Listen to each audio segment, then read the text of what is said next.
نحمدہ و نصلی علی رسولہ الکریم اما بعد فاعوذ باللہ من الشیطان الرجیم بسم اللہ الرحمن الرحیم۔ سورہ یوسف کی آیت نمبر 24 سے آج کے سبق کا آغاز کریں گے۔ رب اشرح لی صدری ویسر لی امری واحلل عقدۃ من لسانی یفقہوا قولی رب زدنی علما رب زدنی علما رب زدنی علما۔ اللہم فقہنا فی الدین اللہم فقہنا فی الدین اللہم فقہنا فی الدین۔ اعوذ باللہ السمیع العلیم من الشیطان الرجیم من حمدہ ونفخہ ونفثہ۔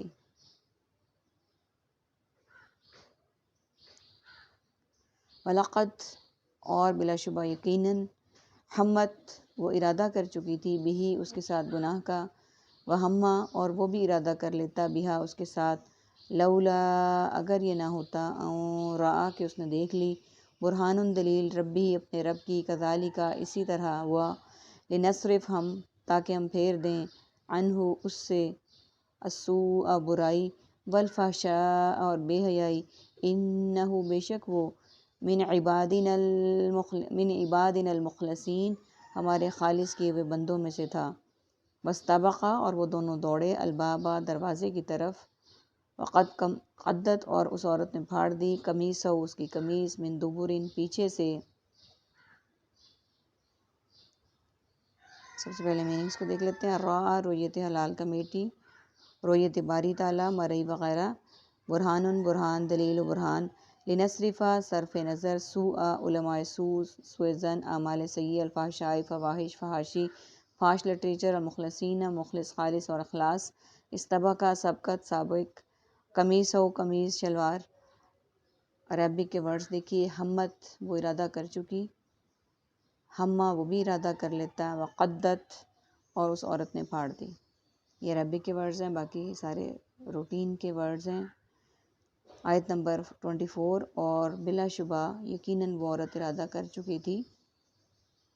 کس کا؟ اس کے ساتھ گناہ کرنے کا، اور ظاہر انسان فطری طور پہ برائی کی طرف جلدی مائل ہو جاتا ہے، تو وہ بھی مائل ہو جاتے، یعنی حضرت یوسف علیہ السلام بھی ان کے ساتھ۔ اگر یہ نہ ہوتا کہ اس نے دیکھ لی اپنے رب کی دلیل، یعنی اگر رب کی رحمت نہ ہوتی، رب کا فضل نہ ہوتا، تو وہ بھی یقیناً اس طرح ہو جاتے، اور اس طرح کہ ہم پھیر دیں اس سے برائی اور بے حیائی کو۔ اور اسی طرح ہوا کہ اللہ سبحانہ وتعالیٰ نے ان سے برائی کو پھیر دیا اور بے حیائی کو بھی پھیر دیا، بے شک وہ ہمارے خالص کیے ہوئے بندوں میں سے تھے۔ ظاہر اللہ سبحانہ وتعالیٰ نے ان کو نبی بنانا تھا اور ان پر نبوت ہونی تھی، تو ان کو اللہ سبحانہ وتعالیٰ نے برائی سے بچایا۔ اس سے ہمیں یہ بھی سبق ملتا ہے کہ جب ہم اللہ سے کسی بات کی توفیق مانگتے ہیں تو وہ ضرور دیتا ہے، اور اپنے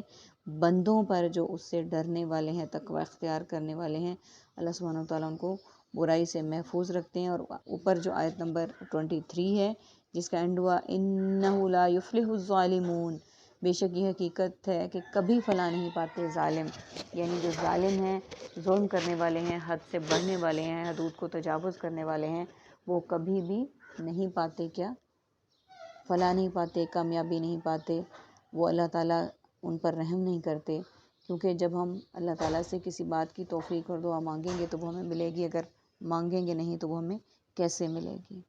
اور یہی یہاں پہ تھا، حضرت یوسف علیہ السلام نے خود کہا کہ ظاہر انسان میں، ہر انسان میں برائی کی طرف مائل ہونے کی اٹریکشن جو ہے وہ زیادہ ہوتی ہے۔ اگر اللہ کا کرم نہ ہوتا، اللہ نے اپنے نبیوں میں شمار نہ کرنا ہوتا، اللہ تعالیٰ نے اس چیز کو نہ دیکھا ہوتا، تو یقیناً وہ بھی برائی کی طرف دوڑ پڑتے۔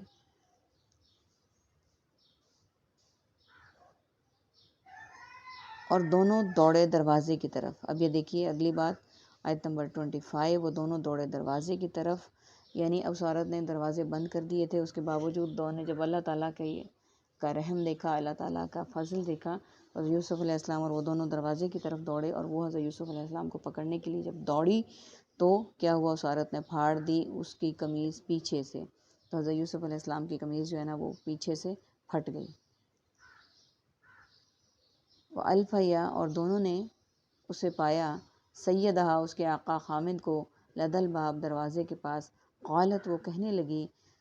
ما جزاء کیا سزا ہے اس کی، من ارادہ جو ارادہ کرے، بِأَہْلِکَ تیری بیوی کے ساتھ، سوءً برائی کا، الا مگر، ان یسجنا یہ کہ وہ قید کیا جائے، او عذاب علیم یا اسے دردناک سزا ہو۔ سب سے پہلے میننگز کو دیکھ لیتے ہیں۔ سیدہ سید سادات البابی باب ابواب باب پاکستان قالت قول اقوال مقولہ اور اقوال زرعی جزاؤ جزاؤ سزا جزائے خیر ارادہ ارادہ ارادے مرید اور مراد علیم المناک حادثہ رنج و علم المیہ نفسی بس نفسی نفسہ نفسی نفسانی خواہشات شاہدہ شاہد شہادت اور مشہود عربک کے ورڈز دیکھیے الفا یا دونوں نے پایا یوس جنا وہ قید کیا جائے راودت پھسلایا ہے اسے یہ ورڈز ہمارے پاس عربک ہیں۔ ابھی دیکھیے کہ وہ جب دونوں دوڑ رہے تھے دروازوں کی طرف دروازے بند تھے تو دونوں کو عزیز مصر یعنی کہ اس عورت کے خامند دروازے پر مل گئے تو وہ کہنے لگی اب یہ دیکھیں عورت کے مکر کو اس نے فوراً اس بات کو پھیر دیا اپنے گناہ کو چھپانے کے لیے اس نے کہا کہ کیا سزا ہے اس کی یعنی اس نے حضرت یوسف علیہ السلام پہ الزام لگایا اور کہا کہ کیا سزا ہے اس کی جو ارادہ کرے تیری بیوی کے ساتھ برائی کا یعنی اس نے سارا الزام ان پر ڈال دیا اور کہا کہ اس شخص کی کیا سزا ہوگی جو تمہاری بیوی کے ساتھ برائی کا ارادہ کرے مگر یہ کہ وہ قید کیا جائے یا اسے دردناک سزا ہو یعنی سارا الزام بھی حضرت یوسف علیہ السلام پر لگا دیا اور یہ بھی کہہ دیا کہ جو برائی کا ارادہ کرے اس کی کیا سزا ہونی چاہیے اور پھر سزا بھی خود ہی کر لی تجویز کہ یا تو وہ قید کیا جائے یا اسے دردناک سزا ہو۔ یہاں سے ہمیں پتہ چلتا ہے کہ اللہ تعالیٰ نے اپنے نبی جو بھیجے دنیا میں برگزیدہ اللہ سبحانہ و تعالیٰ کے بندے ان پر بھی اللہ تعالیٰ کی طرف سے ایمان کی آزمائش کے لیے مشکل وقت اور مشکلات اور اس طرح کے مسائل آتے رہے۔ ہم تمام انبیاء کے واقعات جب پڑھتے ہیں حضرت آدم علیہ السلام سے لے کر آخری نبی تک تو وہ کسی نہ کسی مشکل میں کسی نہ کسی تکلیف میں مبتلا ضرور ہوئے۔ اس سے ہمیں پتہ چلتا ہے کہ ہمیں بھی زندگی میں آنے والی تکالیف کا سامنا خندہ پیشانی سے کرنا چاہیے اور اللہ سبحانہ و تعالیٰ کی رحمت سے اللہ سبحانہ و تعالیٰ کی توفیق سے اس کی مدد سے ہمیں زندگی میں ثابت قدمی سے چلنا چاہیے اور اللہ تعالیٰ ان اللہ مع الصابرین کیونکہ اللہ سبحانہ و تعالیٰ صبر کرنے والوں کے ساتھ ہے۔ اس سے ہمیں یہی مورل سبق ملتے ہیں کہ ہم بھی برائی سے بچنے کے لیے اللہ کی توفیق مانگیں کیونکہ برائی کا راستہ ہر انسان کے لیے کھلا ہوا ہے اور برائی اٹریکشن زیادہ رکھتی ہے اور شیطان نے اللہ سبحانہ و تعالیٰ کو کہا تھا کہ وہ ہمارے بندوں کو ضرور اللہ کے بندوں کو بہکائیں گے مگر وہ جو تقوی اختیار کریں وہ جو اللہ سبحانہ و تعالیٰ سے ڈرنے والے ہوں وہ جو اللہ تعالیٰ سے مدد مانگنے والے ہوں ان کے علاوہ وہ ہر بندے پر حملہ کرنے کو ہر وقت تیار رہتا ہے۔ اللہ تعالیٰ سے دعا ہے کہ اللہ تعالیٰ ہمیں اپنے خاص حفظ و امان میں رکھے ہم پر رحم کریں اور شیطان کے تمام حملوں سے ہمیں محفوظ رکھیں اور موجودہ دور میں تمام فتنوں سے محفوظ رکھیں سب کی بہنیں بیٹیاں ہر طرح کی برائیوں سے بھی محفوظ رکھیں ان کو اللہ سبحانہ و تعالیٰ اور اس طرح کے نفسانی حملوں سے بھی بچائیں اور اللہ سبحانہ و تعالیٰ اپنی امان میں رکھیں سب کی عزتیں محفوظ ہوں آمین ثم آمین وآخر دعوانا ان الحمد للہ رب العالمین سبحانک اللہم وبحمدک نشہد ان لا الہ الا انت